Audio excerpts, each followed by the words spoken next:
Bendito sea el nombre de nuestro Señor.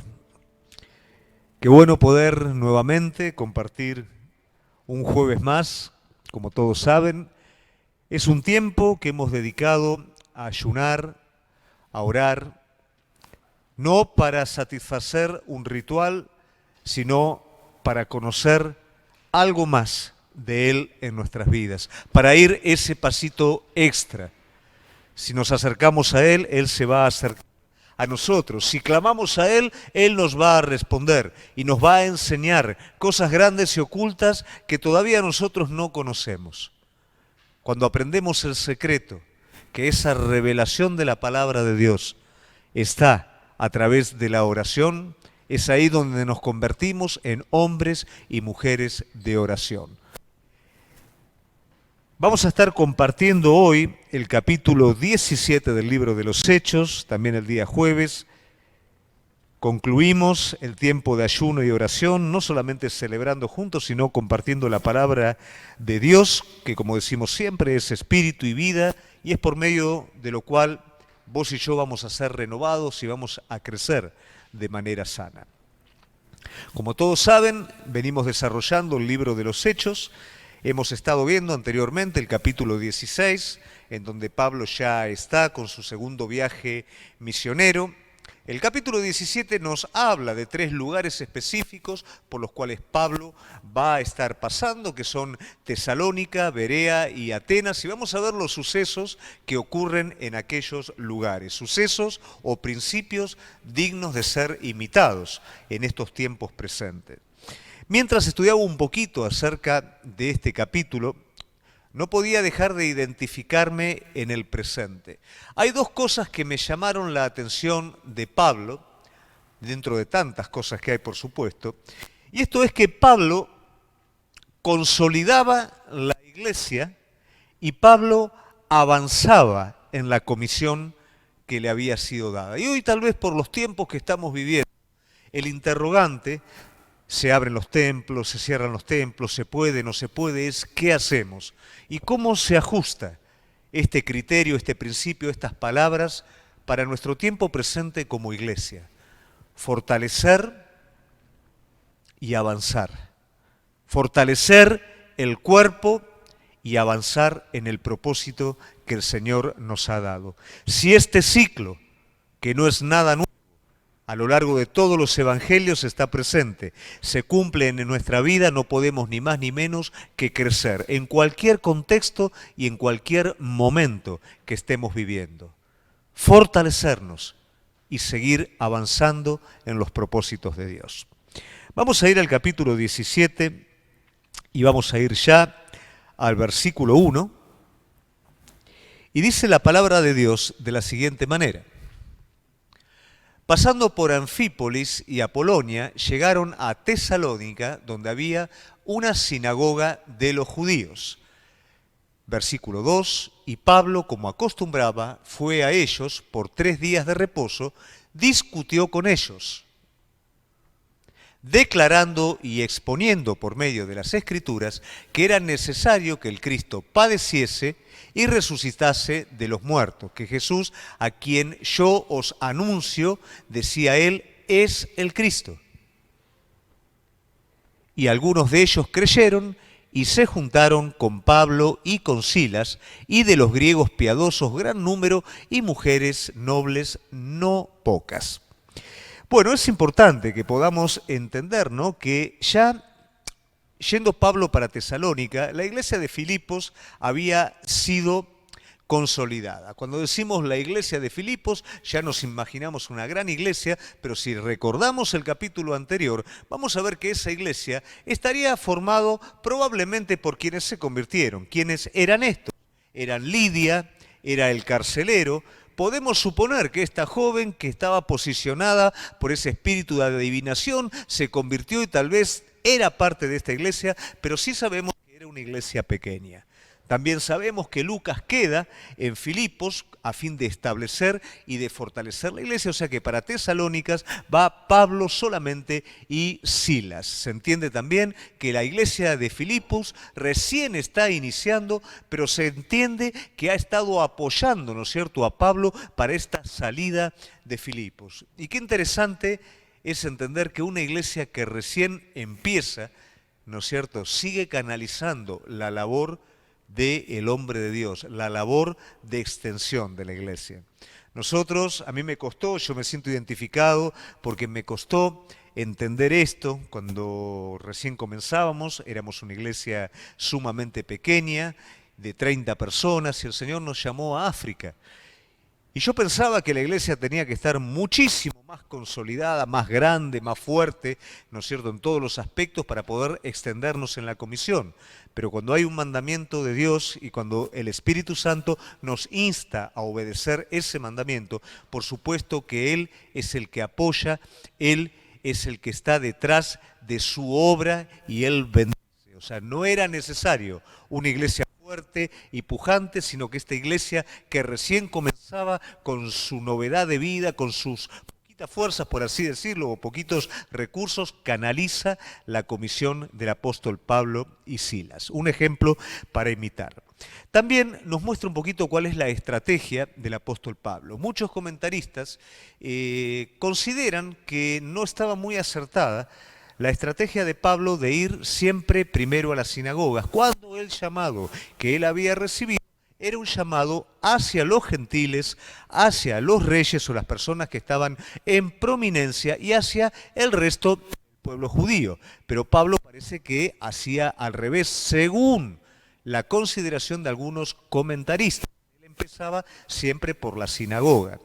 Yo realmente en lo personal no me atrevería a discutir, ¿no es cierto?, cómo hacía Pablo las cosas. Entendemos que el apóstol Pablo, y dado el contexto de la situación, él se movía de la manera que el Espíritu Santo lo guiaba. Ya tenemos por antecedente que cuando él quería ir a algún lugar, el Espíritu se lo prohibía y él no avanzaba. Él estaba sujeto a la voluntad de Cristo. Por eso cabe entender que el contexto permitía que las cosas se dieran de esta manera y Pablo avanzaba de esta forma. Algo que es interesante, ¿no es cierto? En el versículo 2 dice, Pablo como acostumbraba, fue por 3 días, reposó y discutió con ellos, dice, o sea que cuando Pablo predicaba, dice discutía, la traducción de discutir no es enojarse, no es estar a los gritos, no era un debate encarnizado, sino que el término discutir tenía que ver con un ida y vuelta, ¿no? Con un hablar, un afable, de manera afable, no era discutir ni encontrizarse. Luego en el versículo 3 dice, declarando, lo cual la traducción para declarar es enseñar, es abrir las escrituras, y luego exponiendo, que quiere decir mostraba evidencia, evidencia desde lo personal hasta el poder que acompañaba a la palabra. De esa manera, Pablo se encargaba de transmitir el mensaje de Cristo crucificado y resucitado. Muy bien. Dicho esto, vamos al número 5. Dice entonces, los judíos que no creían, teniendo celos, tomaron consigo algunos ociosos, hombres malos, y juntando una turba, alborotaron la ciudad y asaltando la casa de Jasón, procuraban sacarlos al pueblo. Dejamos este versículo acá porque acá tenemos mucho contenido. Dicen entonces los judíos que no creían, esa es la base de la oposición que tenía Pablo. También muchos comentaristas aseguran que el aguijón, ¿no es cierto? Algunos consideran que el aguijón algo físico que acontecía en los ojos de Pablo, otros consideran que era su conciencia del pasado, pero también muchos aseguran que el aguijón de Pablo era que cada vez que Pablo emprendía una obra tenía oposición por parte del pueblo judío. Entonces, ¿por medio de quién tenía oposición? Por los judíos que no creían. A veces nosotros consideramos que la incredulidad, ¿no es cierto?, es algo inofensivo, pero la incredulidad no es inofensivo. Tal vez la indiferencia es más grave, pero la incredulidad o supuesta incredulidad puede ir acompañada de celos, como dice la palabra de Dios, por lo cual tomaron, ¿no es cierto?, teniendo celos, algunos ociosos hombres malos. O sea que vemos que la incredulidad acá va acompañada, ¿no es cierto?, de la rebeldía, de la ira, del enojo y también de una estrategia bastante carnal, ¿no? O sea, yo tengo celos, tengo ira, para lograr callar a lo que yo tengo celos, voy a juntar un montón de personas que sé que van a responder a ese espíritu extraño, ¿no es cierto? ¿Quiénes son estos? Los ociosos. ¿Quiénes eran los ociosos? Aquellos que estaban sentados allí en el mercado, ¿no es cierto?, en donde veían la gente que entraba, venía, estaban ocupados en cosas triviales, o sea, desocupados sin hacer nada. Entonces basta que hubiera una oportunidad para hacer algo raro o algo distinto, ahí estaban los ociosos preparados, ¿no? Por eso también la palabra de Dios nos habla con respecto a la ociosidad. Cuando uno no está haciendo nada, es susceptible a cualquier cosita que anda dando vuelta por ahí. Cuando está ocupado, no tiene, está enfocado, no tiene problema. Pero cuando está desocupado, no haciendo nada, mosca que pasa, mosca que la agarra. Volvemos de nuevo atrás, juntando una turba, alborotaron la ciudad y asaltando la casa de Jasón, provocaban sacarlos al pueblo. No se sabe quién es Jasón, sí se entiende que Jasón era un cristiano y probablemente era alguien quien prestaba la casa para que se juntaban, ¿no? Fueron a la casa, no lo encontraron, entonces sacaron a Jasón. Ellos querían agarrar a algún culpable, a alguien tenían que agarrar. 17:6. Pero no hallándolos, trajeron a Jasón y algunos hermanos ante las autoridades. Ahí vemos una pequeña iglesia, ¿no? Ya se están juntando en las casas de la ciudad gritando: estos que trastornan el mundo entero también han venido acá. Si vos te pones a pensar, esta declaración es una declaración que enaltece la obra de Dios. ¿Por qué? Porque ya era evidente que el Evangelio había comenzado a surtir su efecto en el mundo antiguo. No era simplemente palabrerías, no era simplemente una doctrina nueva, era un mensaje que estaba trastornando el mundo entero. Entonces, el enemigo no está haciendo ni más ni menos que glorificar a Dios a través de esta detracción que está haciendo, pero no hace ni más ni menos que poner en alto el mensaje del Señor. A los cuales Jasón ha recibido, y todos estos contravienen los decretos de César diciendo que hay otro rey, Jesús. Y ahí está un poquito la estrategia. A los romanos no les interesaba tanto que vinieran profetas o habladores de otros dioses. Lo que sí a ellos les interesaba que nadie viniera a alterar el orden. Si alguno venía a alterar el orden o cuestionar la autoridad, ahí sí era un problema que los involucraba a ellos. Pero mientras alguien predicara, hablara, ellos no tenían absolutamente ningún tipo de problema. Entonces se encargaron de trastocar el mensaje de Pablo y convertirlo en algo que sí sabían que molestaría a los romanos. Y alborotaron al pueblo y a las autoridades de la ciudad oyendo estas cosas. Pero obtenida fianza de Jasón y de los demás, los soltaron. Por medio de fianza, ¿no es cierto?, ellos fueron soltados. Lógicamente ahora se complicaba el asunto. ¿Por qué? Porque Jasón y estos fieles, estos hermanos que se juntaban en la casa de Jasón, fueron sueltos tras fianza, entonces ahora estaban siendo vistos, ¿no es cierto? Inmediatamente los hermanos enviaron de noche a Pablo y a Silas hasta Berea, y ellos, habiendo llegado, entraron en la sinagoga de los judíos. Repite la estrategia Pablo, ¿no? Entonces acá Pablo y Silas son enviados a Berea, salen del lugar, y parte de esto tiene que ver también por no hacer peligrar a Jasón y a todos aquellos con los cuales fueron sueltos por medio de una fianza.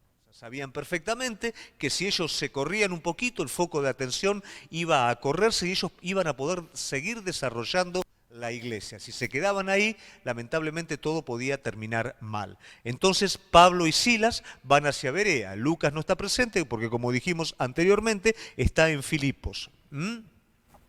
La estrategia se repite, decimos que entraron en la sinagoga de los judíos, pero acá en Berea hay una diferencia. En Tesalónica es diferente. En Berea vamos a ver que señala que las personas de Berea son distintas. Dice, eran más nobles que los que estaban en Tesalónica. Y da la razón por lo cual eran más nobles. Dice, recibieron la palabra con toda solicitud. ¿Qué quiere decir? Estaban abiertos a la palabra de Dios. Acá nos da un principio muy importante.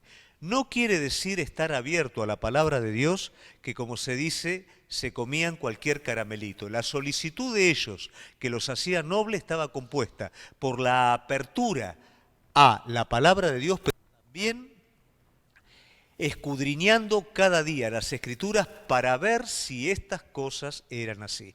Esto los hacía a ellos más nobles que los de Tesalónica. Probablemente esto nos hace una división. Tenemos la división de dos responsabilidades. En Tesalónica tenemos la responsabilidad de lo que sería el pastor. ¿Qué hace el pastor? Discute, en el buen sentido, ¿no es cierto? Habla en lo que es la traducción. Abre las enseñanzas, ¿no? Da las enseñanzas al pueblo y acredita las enseñanzas. Eso es la labor del pastor. Ahora, ¿cuál es la responsabilidad de la iglesia? Recibir la palabra con solicitud y escudriñarla para ver si lo que se está diciendo es cierto o no. Tanto el hombre de Dios, el pastor, el líder, tiene la responsabilidad de impartir correctamente la palabra de Dios, como la congregación tiene la responsabilidad de recibir con solicitud la palabra y escudriñar para ver si lo que se dice es cierto o no. Así que creyeron muchos de ellos, mujeres griegas de distinción y no pocos hombres. Cuando los judíos de Tesalónica supieron que también en Berea era anunciada la palabra de Dios por Pablo, fueron allá y también alborotaron las multitudes. ¿Sabés cuántos kilómetros se hicieron para ir, pobre, a molestarlo a Pablo? Se hicieron aproximadamente, yo lo tenía anotado acá, 80 kilómetros. Y a pie, lógico. ¿Para qué? Para ir, vamos a molestarlo a Pablo. Vos imaginate para este hombre de Dios, con esta misión divina, con abrir la palabra de Dios en lugares nuevos y que vengan gente de un lado, del otro y los estén persiguiendo, ¿no es cierto?, para afectar la obra. Vos imaginate que tenés que abrir una iglesia en algún lugar y tenés un grupo de gente que cada vez que vos vas a hacer la obra de Dios, vienen atrás tuyo y te descompaginan todo. Debe haber sido bastante complicado para Pablo, pero el Señor también se lo advirtió en su llamado, que esto iba a ser complicado, que lo que Pablo iba a tener que hacer iba a ser complicado. Esto de alguna manera nos permite romper un poco el paradigma de creer que en la obra de Dios no hay oposición, o cuando estamos haciendo la voluntad de Dios, todo es libre y sin oposición. No, todo es victorioso. Finalmente el plan de Dios se cumple, pero por supuesto, si nosotros vamos a hacer la obra del Señor, el enemigo se va a estar levantando en oposición. Y esto es algo que, vamos a decirlo, es sentido común. Si el reino de los cielos es realidad, y el reino de las tinieblas es realidad que hay conflicto y es realidad que cada vez que vamos a hacer la voluntad de Dios haya un conflicto que se levante para evitarla. Bueno, esto lo vemos patente en la vida del apóstol Pablo. Después dice, pero inmediatamente los hermanos enviaron a Pablo que fuese hacia el mar y Silas y Timoteo se quedaron allí. O sea, lo que hacían estos judíos, dentro de todo no era, lógicamente, el motivo de ellos no era el correcto, pero no era tan malo porque cada vez que venían a molestar, ¿no es cierto?, Pablo iba para otro lugar, a ver otra iglesia nueva. O sea que de alguna manera, ¿no es cierto?, el Señor permitía que ellos fueran un instrumento, ¿no?, de alguna forma, para que el Evangelio siguiera dando vuelta por allí. Pero inmediatamente, bueno, está bien, sí, lo dejamos ahí, dice, y los que se habían encargado de conducir a Pablo lo llevaron a Atenas, y habiendo recibido orden para Silas y Timoteo de que viniesen a él lo más pronto que pudiera, salieron. O sea, vemos que Silas y Timoteo se quedaron. Como siempre, ¿no es cierto?, Pablo sale y se quedan obreros consolidando la obra del Señor, pero con la consigna de poderse juntar lo más antes posible. Acá Pablo entra en un campo bastante complicado. ¿Por qué? Porque Atenas, si bien no está en su pleno apogeo político, es un lugar, ¿no es cierto?, de preeminencia cultural. Entonces, aquí Pablo se va a tener que enfrentar a algo totalmente diferente a lo que él estaba acostumbrado. Es como que nosotros prediquemos el Evangelio en las plazas, al aire libre, y de repente vos tenés tenés que predicar el Evangelio en una facultad reconocida, ¿no? En un lugar que es cuna del intelecto. Entonces cambia todo, se hace un poquito más complicado. Y aquí Pablo tiene algunas luchas al respecto. Él no conoce Atenas, ahora cuando conoce Atenas se va a encontrar con una realidad. Eso lo vemos en el versículo 16. Mientras Pablo los esperaba en Atenas, su espíritu se enardecía viendo la ciudad entregada a la idolatría. Así como era cuna del intelecto y del pensamiento, era también cuna de idolatría. Pablo caminaba y veía que había una estatua acá, había un templo por acá, y todo esto, en alguien que tiene un celo para con Dios, lo enardecía, ¿no es cierto? Entonces, no esperó mucho tiempo más a que viniera Timoteo y Silas. En el 17 dice, así que discutía en la sinagoga con los judíos y piadosos en la plaza cada día con los que concurrían. En las sinagogas, ¿no es cierto?, en las plazas también, y recordamos que la traducción de discutir tenía que ver con un ida y vuelta, con un hablar, no con un enojarse con las personas, sino con un hablar, un ida y vuelta, un dialogar. Eso es lo que hacía Pablo en las sinagogas con los judíos y en las plazas también.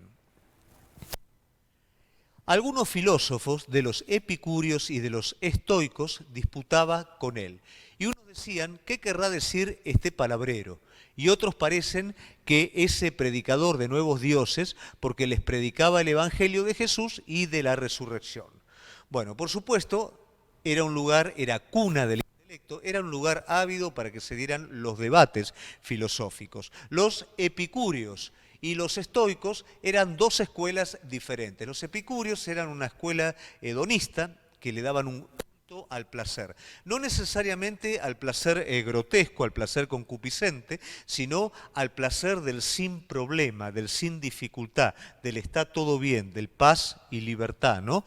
De que todo está bien, no hay que estresarse, no hay que ponerse mal, ¿no es cierto?, sino que tenemos que buscar la manera de pasarla bien. Su concepción era una concepción de Dios o de deidad, de no Dios, ¿no es cierto?, no era una concepción panterista como los estoicos, sino que era una concepción un tanto atómica. Todo estaba compuesto por átomos. Entonces había que estar recibiendo la realidad de las cosas de la mejor manera posible, pasarla de la mejor forma posible y después el destino dirá.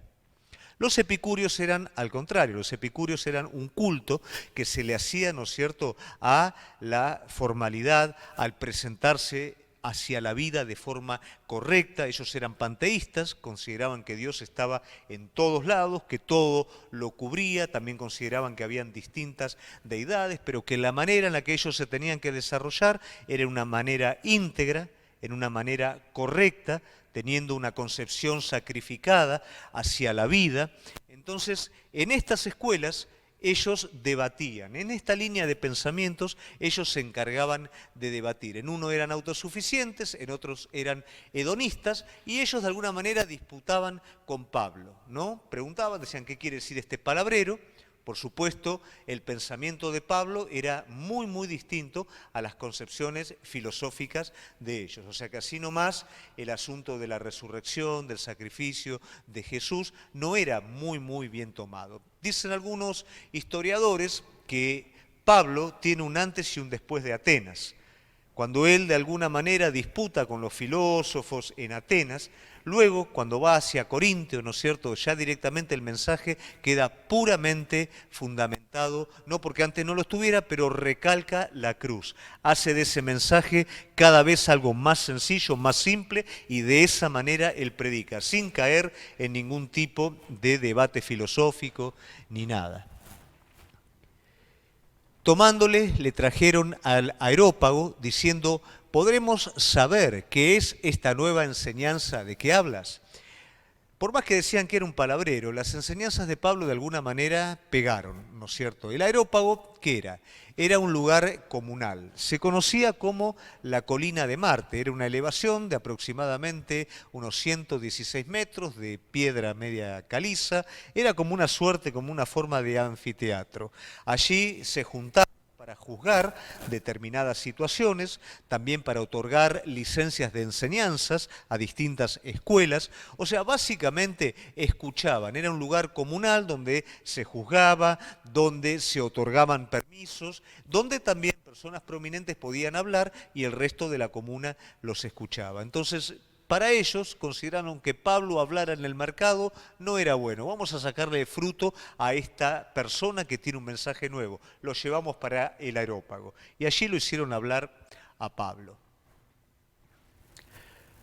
Pues traes a nuestros oídos cosas extrañas. Queremos pues saber qué quiere decir esto, ¿no? Le están pidiendo que Pablo hable, que Pablo debata, que Pablo explique.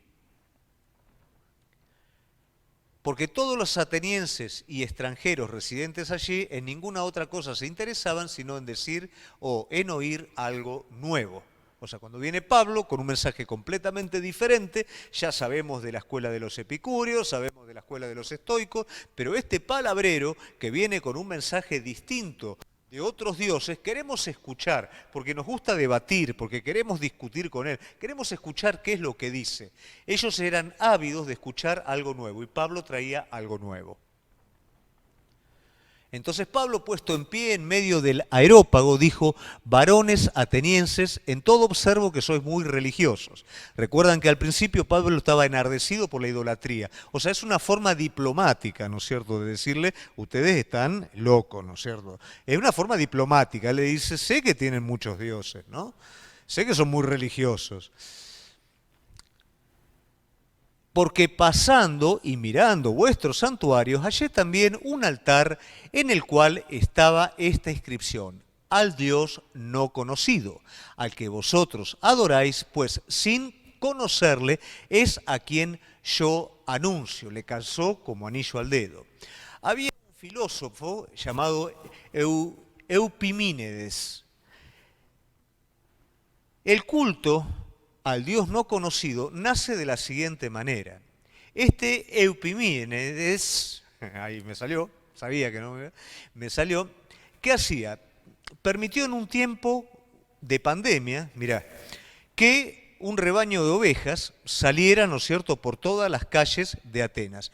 Donde esas ovejas paraban, ¿no es cierto?, ahí se sacrificaba al dios del cual el santuario o la estatua estuviera más cerca. O sea que si una oveja paraba a una cuadra del santuario de la diosa no sé qué, a esa diosa se le rendía culto, ¿no es cierto? Se sacrificaba el animal para él. Y cuando la oveja iba a un lugar en donde no había nada, ¿qué era? Al Dios no conocido. Se le sacrificaba al Dios no conocido. Así es como nace este Dios no conocido. Y es lo que a Pablo, ¿no es cierto?, le viene bárbaro para poder introducir el mensaje. Bueno, como ustedes no lo conocen, yo les voy a hablar de lo que ustedes no conocen. 24. El Dios que hizo el mundo y todas las cosas que en él hay, siendo Señor de los cielos y de la tierra, no habita en templos hechos por manos humanas. Comienza a hablar, ¿no es cierto?, de lo que el Señor es. Y comienza de alguna manera, de a poco, a atentar contra la creencia de ellos. Ellos tienen templos y estatuas por todos lados. Bueno, el Dios no conocido no habita en templos, no lo podés edificar a través de una estatua. Comienza a atentar de alguna manera, de forma progresiva, contra el argumento de ellos. Ni es honrado por manos de hombre como si necesitase de algo, pues Él es quien da a todos vida, aliento y todas las cosas. Cada vez el mensaje comienza a crecer en intensidad. Es muy difícil para el pensamiento autosuficiente y orgulloso considerar que Dios es algo independiente a mí y es algo superior y distinto a mi criterio. ¿Cuántas veces las personas entran en conflicto porque no creen en lo que Dios puede hacer aparte del criterio de la concepción personal propia? Bueno, Pablo comienza a acentuar este pensamiento. Por supuesto, comienza de alguna manera a ofender. Y de una sangre ha hecho todo el linaje de los hombres para que habiten sobre toda la faz de la tierra y les ha prefijado el orden de los tiempos y los límites de su habitación. Despega el criterio propio y empieza justamente a llevar a que Dios no es un Dios que necesita de ellos, es un Dios del cual ellos necesitan. El criterio personal me lleva a mí a considerar que Dios me necesita. Ellos consideraban que sus dioses necesitaban la adoración y el sacrificio de ellos. Bueno, aquí Pablo les dice, el Señor no necesita absolutamente de nada. Todo lo contrario, que ustedes lo sirvan, que ustedes vayan a Él, es un privilegio para ustedes, no es una necesidad de Dios. Para que busquen a Dios, si en alguna manera palpando puedan hallarle, aunque ciertamente no está lejos de cada uno de nosotros. Fíjense en cómo cada vez va introduciendo más el mensaje de la soberanía de Dios y de la necesidad de ellos. Porque en Él vivimos y nos movemos. Somos como algunos de nuestros propios poetas también que han dicho, porque linaje suyo somos.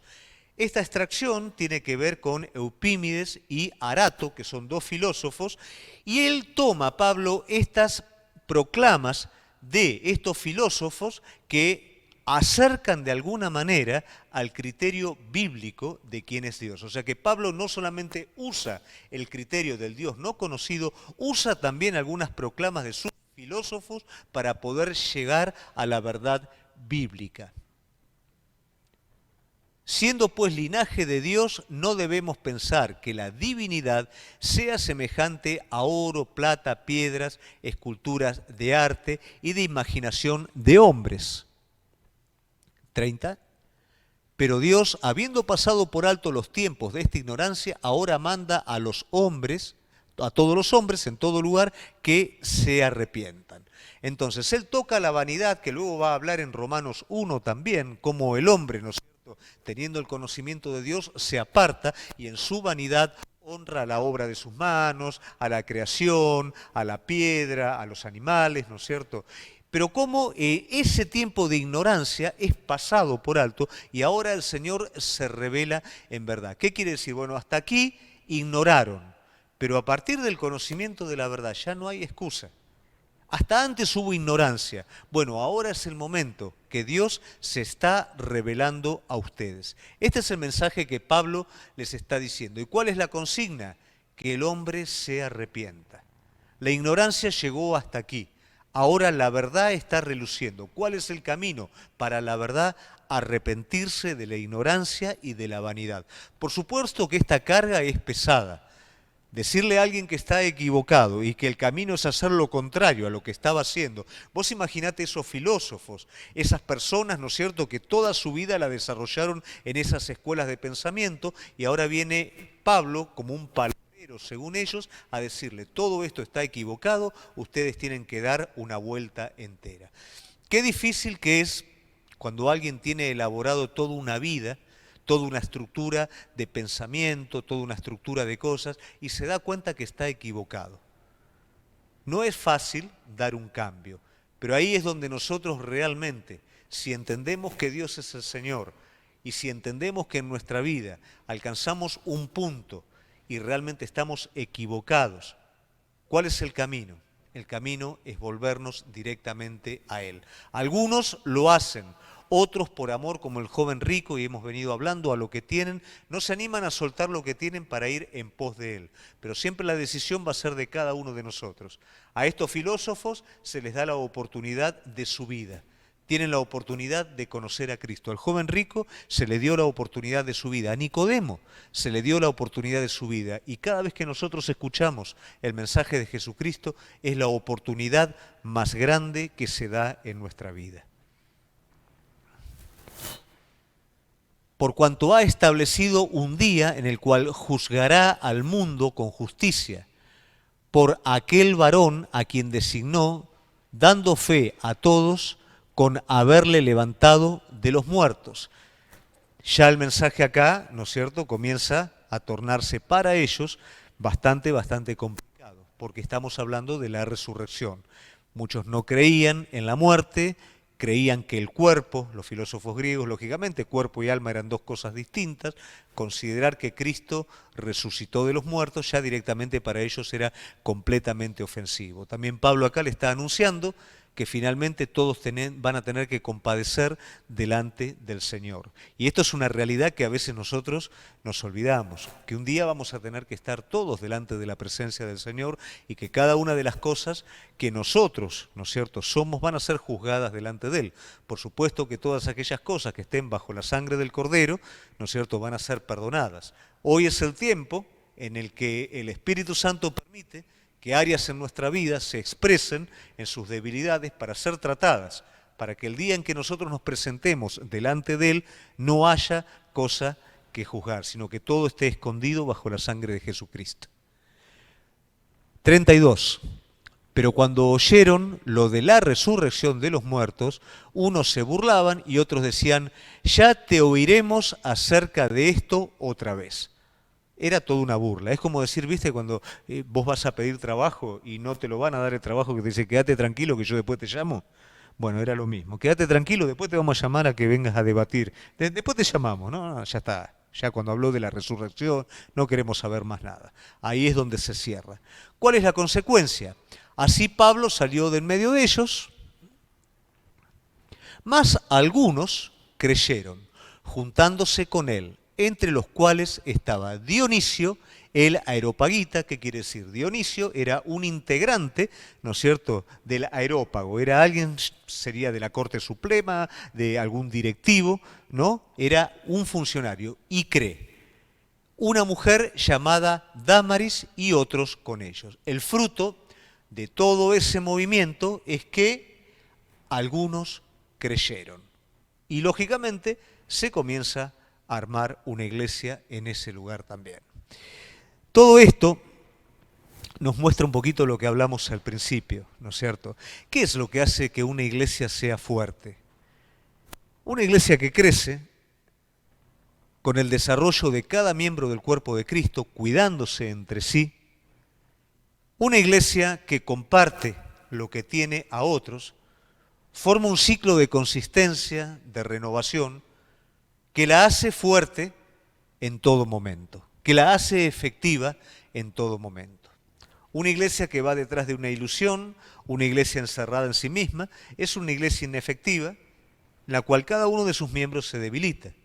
Pero una iglesia que vive en esta continua renovación en el Señor, que es fortalecida por la palabra, por el Espíritu y por la proclamación del Evangelio, es una iglesia que cumple el propósito de Dios. Cuando hablamos de una iglesia, hablamos de cada uno de nosotros como miembros del cuerpo de Cristo. Es mi deseo que esta enseñanza, en la que Pablo pasó por estos diferentes lugares, en algunos tuvo oposición, en otros menos, en otros más, se burlaron de él, no quisieron escuchar lo que él hablaba, pero luego que él pasaba, una iglesia quedaba levantada en ese lugar. Muchas veces cuando prediques el mensaje del Evangelio se te van a burlar.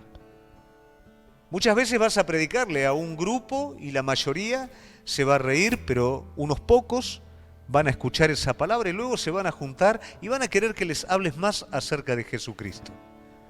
Hoy es un tiempo en el cual la gente está preparada para oír el mensaje de Cristo. Hoy es un tiempo apropiado de parte de Dios porque el corazón del mundo entero está abierto.